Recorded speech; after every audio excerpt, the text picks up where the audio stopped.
And part of the time it went this way. And you see the countries, and like you see it's rerouted through the US, and here a USAS kind of took part of the traffic, basically rerouted through the US instead of going directly. And of course they used it for doing spamming or kind of hacking some of this traffic. And that is no way to prevent it right now. It was very surprising to me to see. This is kind of the reality out there. It's like in the Wild West. It's basically that these providers agree that kind of it works. And there is no real control of it, and that's why Symantec is very interested in that. Okay. I could explain a lot more about this, but I want to get on.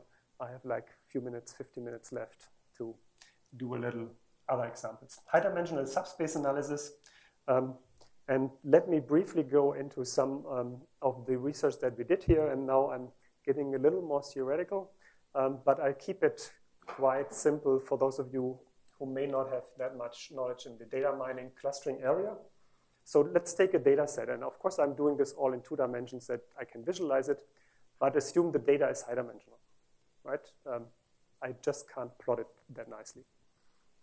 And what kernel density estimation does, it takes a kernel function like a Gaussian or square wave function and puts this function around each point and then sums it up so you get a density function.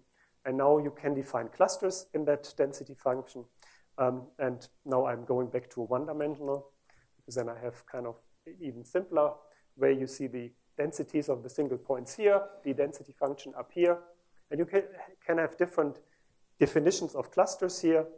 Of course, intuitively, you want the peaks of the density function to be the clusters, and you need kind of